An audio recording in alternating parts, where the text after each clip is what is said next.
नमस्कार, आप देख रहे हैं न्यूज़ 18 बिहार झारखंड और मैं हूं आपके साथ लक्ष्मी। देखिए, बिहार चुनाव से पहले बीजेपी सांसद संजय जायसवाल और जन स्वराज के संयोजक प्रशांत किशोर में ठन गई है। जी हां, आरोप प्रत्यारोप की लड़ाई अब सीधे सीधे एक दूसरे को हैसियत दिखाने तक पहुंचती हुई दिखाई दे रही है। संजय जायसवाल का पीके पर बड़ा हमला। संजय जायसवाल ने पीके पर बड़ा हमला बोला है। जन स्वराज के गठन पर झूठ बोल रहे हैं प्रशांत किशोर।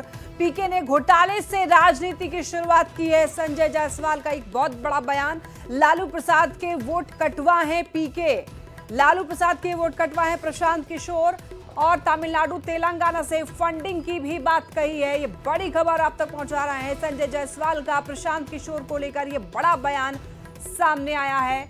आरोप प्रत्यारोप की लड़ाई अब सीधे सीधे एक दूसरे को हैसियत दिखाने तक पहुंचती हुई दिखाई दे रही है। अब देखिए, संजय जायसवाल का फेसबुक पोस्ट, प्रशांत किशोर को सीधी चुनौती दी गई है। इसमें लिखा है कि अभी मैं तमिलनाडु तक ही यहां पर पीके के घोटाले को उजागर किया हूं, तो प्रशांत किशोर चूहे की तरफ बिल में छुप गया है और उदय सिंह को आगे कर रहा है। जब मैं हिंद महासागर पार कर ऑस्ट्रेलिया पहुंचूंगा तो प्रशांत किशोर को अपने जन्म पर अफसोस होगा। पीके ने वेद का अध्ययन तो नहीं किया, परंतु वेदास का ज्ञान उसका बहुत अच्छा है। जीवन में ईमानदारी मेरी सबसे बड़ी पूंजी है। मेरे लोकसभा क्षेत्र में दुश्मन भी इस पर उंगली नहीं उठाते हैं। मुझे जिस बात का सबसे ज्यादा घमंड है उस पर प्रशांत किशोर ने वार किया है।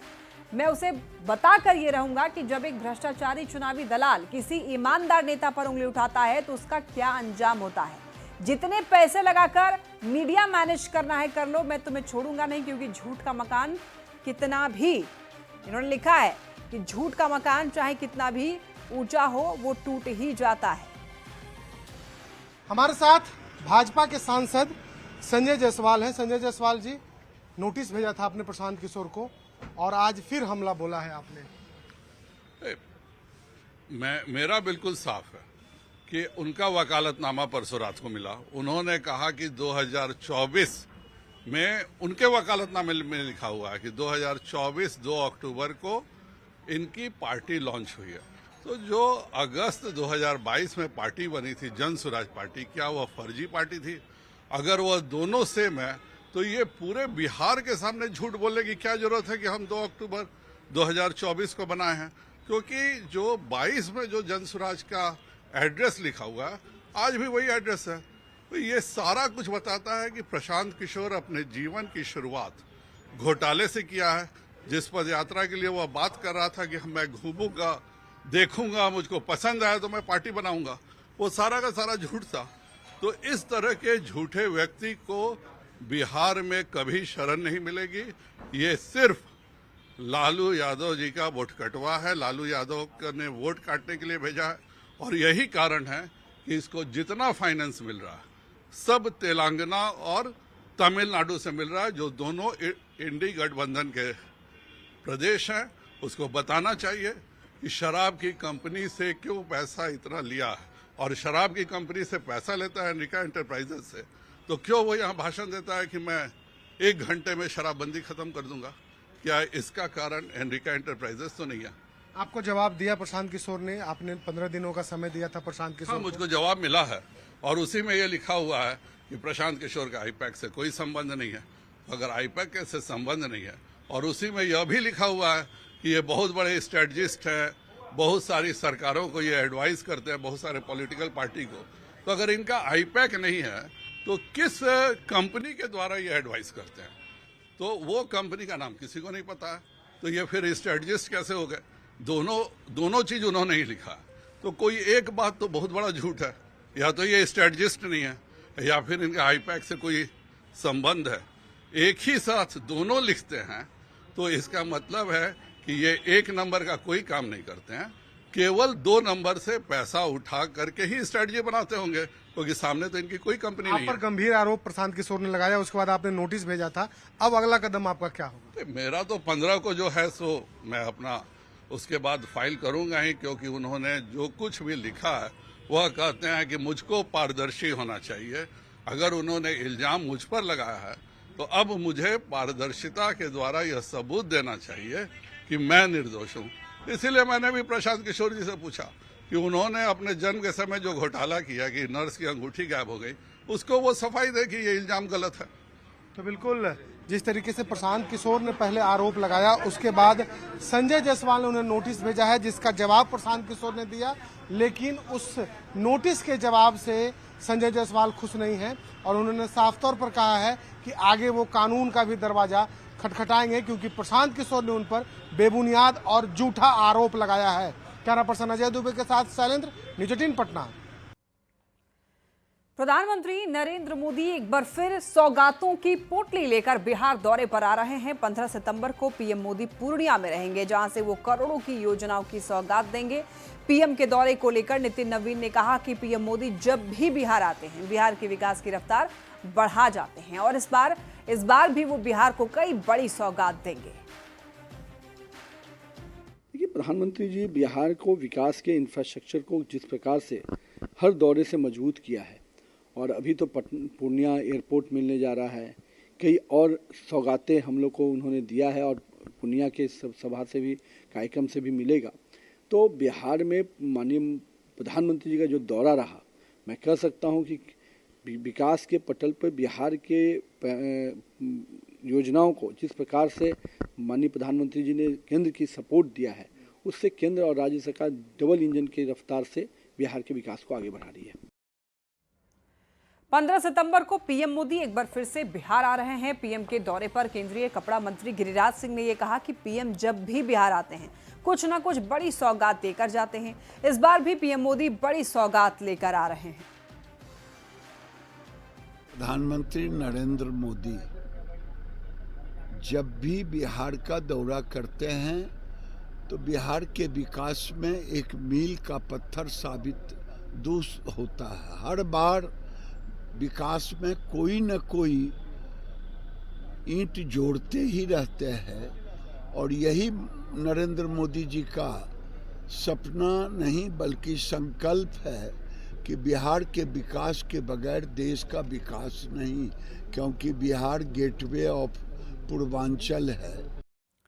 15 सितंबर को प्रधानमंत्री नरेंद्र मोदी पूर्णिया आ रहे हैं और उनके आगमन से पहले एक लेटर पर सियासी घमासान मच गया है। पूर्णिया के बनमनखी अंचल अधिकारी ने प्रखंड शिक्षा पदाधिकारी को एक पत्र लिखा, जिसमें सभा स्थल तक 200 जीविका दीदियों को सुरक्षित लाने की जिम्मेदारी शिक्षकों को दी गई। अब बिहार कांग्रेस ने इस पर सवाल खड़े कर दिए हैं और इसे शिक्षकों की मर्यादा के खिलाफ और सरकारी तंत्र के दुरुपयोग का आरोप लगाया है।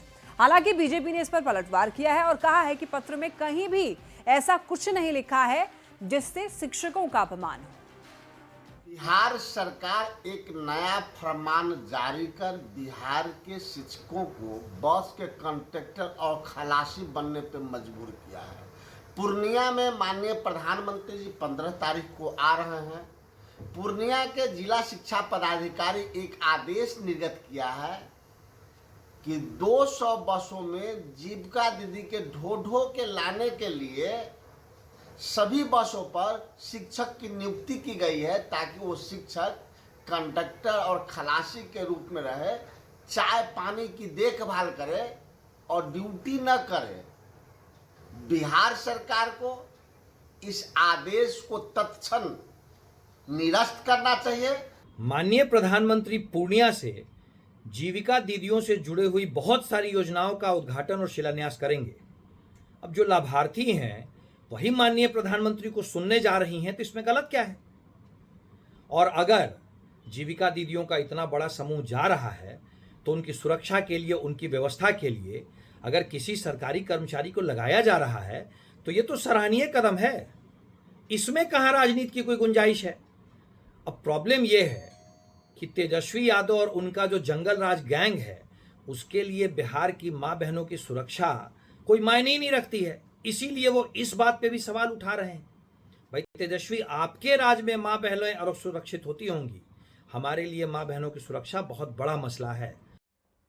प्रधानमंत्री के बिहार दौरे पर विपक्ष के सवाल पर बीजेपी राज्यसभा सांसद धर्मशिला गुप्ता ने यह कहा कि बिहार के लोगों ने विकास का स्वाद एनडीए सरकार में चखा है। विपक्ष के पास कोई मुद्दा नहीं है। विपक्ष गाली गलौज की रैली और यात्रा करते हैं। बिहार की जनता फिर से जंगल राज और भ्रष्टाचार की सरकार नहीं चाहती है। की जनता विकास को पसंद कर रही है और एनडीए की सरकार में बिहार में विकास है, तो ये तय है कि प्रचंड बहुमत से एनडीए की सरकार पुनः बनेगी और यहाँ डबल इंजन की सरकार है। हमारे देश के आदरणीय प्रधानमंत्री श्री नरेंद्र मोदी जी और हमारे बिहार के आदरणीय मुख्यमंत्री श्री नीतीश कुमार जी के नेतृत्व में जो विकास हो रहा है वो बिहार की जनता विकास के ही साथ है। देखिए, ये वही लेटर है जिस पर विपक्ष ने बवाल खड़ा किया हुआ है। आपको बताते चलें, ये आप देख सकते हैं इसमें क्या कुछ लिखा गया है। आपको जूम करके भी दिखा रहे हैं। इसी लेटर को लेकर दरअसल बवाल मचा हुआ है।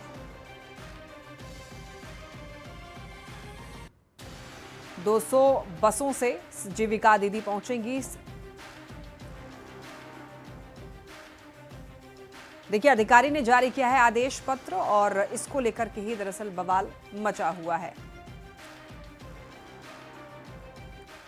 बीजेपी के राष्ट्रीय अध्यक्ष जेपी नड्डा आज बिहार दौरे पर हैं और पटना पहुंचते ही बीजेपी नेताओं ने उनका स्वागत किया है। पटना एयरपोर्ट से वो सीधे छपरा एक निजी कार्यक्रम में शामिल होने के लिए गए हैं। शाम 5 बजे वो सीएम नीतीश कुमार से मुलाकात करेंगे और इसके बाद 5:30 बजे बीजेपी दफ्तर में बीजेपी कोर कमेटी की बैठक होगी, जिसमें चुनावी रणनीति पर मंथन होगा। पीएम मोदी 15 सितंबर को पूर्णिया आ रहे हैं और उसके पहले जेपी नड्डा का ये दौरा काफी अहम माना जा रहा है। बीजेपी के राष्ट्रीय अध्यक्ष के दौरे को लेकर बीजेपी कार्यालय में विशेष तैयारी की गई है। पार्टी नेताओं के साथ आज बैठक होगी और ये बैठक अपने आप में बेहद महत्वपूर्ण है। चुनावी रणनीति पर मंथन करने वाले हैं जेपी नड्डा।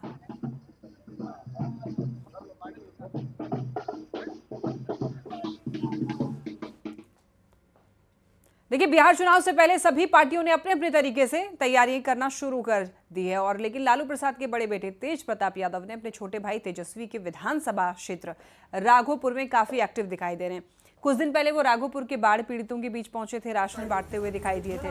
अब उन्होंने अपने आवास पर बाढ़ पीड़ितों को खाना खिलाया है, रुपए बांटे हैं। इसका वीडियो जो है टीम तेज प्रताप ने सोशल मीडिया पर शेयर किया है। पोस्ट में लिखा, राघोपुर विधानसभा में बाढ़ के कारण तबाह हो चुके कुछ लोग आवास पर आए। देर रात उनके लिए खाना और रहने की व्यवस्था की गई, साथ साथ आर्थिक सहायता भी उनको दी गई। तेज प्रताप ने बाढ़ पीड़ितों से कहा कि सब लोग खाना खाकर जाना और उसके बाद फिर उन्होंने खुद से ही लोगों को खाना परोसा है। इसका भी वीडियो शेयर किया गया है। बड़ी खबर मोतिहारी से, जहां विधानसभा चुनाव से पहले पुलिस ने एक हथियार माफिया को गिरफ्तार किया है जिसका संबंध आरजेडी से बताया जा रहा है।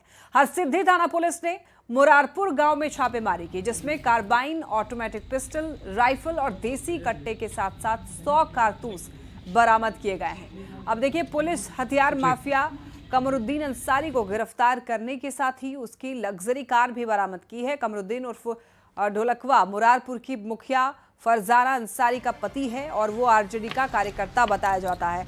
मोतिहारी के साथ ही कई थाने में कमरुद्दीन के खिलाफ 20 से ज्यादा केस दर्ज हैं। पुलिस ने हालांकि अब पूरे मामले की पड़ताल शुरू कर दी है। 2 तस्वीरें आप देख सकते हैं। भारी मात्रा में हथियार बरामद हुए हैं। हथियार तस्कर का आरजेडी कनेक्शन भी बताया जा रहा है और ये भी बताया जा रहा है कि कमरुद्दीन अंसारी ने खेतों में हथियार को छिपा कर रखा हुआ था, तो हथियारों का जखीरा जो है वो बरामद कर लिया गया है।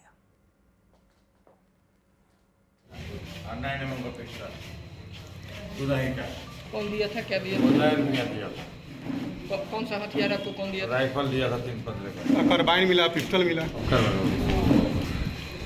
उसके बारे में पुलिस ने अपनी गतिविधि तेज कर दी है और इसी क्रम में हम लोग हरसिद्धि थाना अंतर्गत आज रेड में कमरुद्दीन मियाँ के घर से और आसपास के ठिकानों से भारी संख्या में हथियारों का जखीरा बरामद किया है और इसमें कार्बाइन, कई ऑटोमेटिक पिस्टल्स, राइफल और 100 से भी ज़्यादा जो है गोलियां बरामद की गई है और इसके घर से करीब 7-8 गाड़ियाँ भी बरामद की गई है, जिसका सत्यापन किया जा रहा है। पटना से बड़ी खबर, बिहार कला पुरस्कारों की घोषणा। बिहार कला पुरस्कार के लिए 52 नाम की घोषणा। और देखिए, आपको बता दें कि प्रदर्शन कला और चित्रकला के 52 कलाकार राष्ट्रीय और लाइफ टाइम अचीवमेंट पुरस्कार भी इसमें शामिल है। राज्य से 22 स्थापित, 18 नवोदित, 6 राष्ट्रीय कलाकार, 6 कलाकारों को लाइफ टाइम अचीवमेंट पुरस्कार और कुल 27,47,000 की सम्मान राशि भी मिलेगी। तो कला, संस्कृति और युवा विभाग ने घोषणा की और बता दें आपको 24 सितंबर को सम्मान समारोह होगा। तो 6 कलाकारों को लाइफ टाइम अचीवमेंट अवार्ड भी मिलने वाला है। पटना से ये बड़ी खबर सामने आ रही है। बिहार कला पुरस्कारों की घोषणा की गई है, जिसमें कि 52 नाम की घोषणा हुई है। 24 सितंबर को इन सभी लोगों को सम्मान दिया जाएगा। चित्रकला के 52 कलाकार हैं। राष्ट्रीय और लाइफ टाइम अचीवमेंट पुरस्कार भी इसमें शामिल है। कथावाचिका देवी चित्रलेखा दरभंगा पहुंची। दरभंगा में देवी चित्रलेखा ने बड़ी बात कही। चित्रलेखा ने कहा कि हिंदू धर्म कभी नष्ट नहीं हो सकता। हिंदू धर्म हमेशा है और हमेशा रहेगा। रावण जैसी आत्ताई शक्तियां भी आई, लेकिन सनातन धर्म अडिग रहा। चित्रलेखा ने धर्म, भक्ति और सामाजिक जागरूकता पर विशेष संदेश दिया है। साथ ही कहा कि हिंदुओं को जागने की जरूरत है। तो कथावाचिका देवी चित्रलेखा दरभंगा पहुंची और यहां से बड़ी बात कही है। चित्रलेखा ने कहा है कि हिंदू धर्म कभी भी नष्ट नहीं हो सकता है। के लिए जागरूकता बहुत जरूरी है। धर्म था, धर्म है और धर्म हमेशा रहेगा। कभी भी हिंदू धर्म नष्ट नहीं हो सकता। आज नहीं, रावण जैसे आताताई भी आए, सनातन धर्म तब भी खड़ा रहा। लेकिन उसके साथ साथ ये भी नहीं भूलना चाहिए कि समय की कभी कभी मांग होती है कि हमें जागना चाहिए, और आज मुझे लगता है वो समय है जब हिंदू को, सनातनी को जागने की आवश्यकता है। मुंगेर में गंगा का जलस्तर बढ़ने से कई इलाके में बाढ़ जैसे हालात हो गए हैं। लाल दरवाजा क्षेत्र में पानी भर जाने की वजह से लोगों का जीना मुश्किल हो गया है। देखिए, गीतब बाबू रोड पर पानी भर जाने की वजह से लोगों को आने जाने में काफ़ी परेशानी हो रही है। पानी में बच्चे काफ़ी मस्ती करते हुए दिखाई दे रहे हैं। पहले से ज़्यादा बढ़ा हुआ है। तो कितना चक्का डूब जाता है? करीब हाफ से ज़्यादा। काफी दिक्कत आने जाने में। और दिक्कत है। हम तो फिलहाल अगले हफ्ता गए थे ड्यूटी पे, तो नहीं था सर, लेकिन इस बार आए हैं तो पानी भरा हुआ है। अररिया रेलवे स्टेशन पर सीमांचल, चितपुर सहित कई ट्रेनों के ठहराव की मांग को लेकर लोगों ने धरना दिया और आज शाम बड़ी संख्या में लोग जो हैं वो मसाल जुलूस निकालेंगे। साथ ही 14 सितंबर को रेल चक्का जाम का भी ऐलान किया गया है।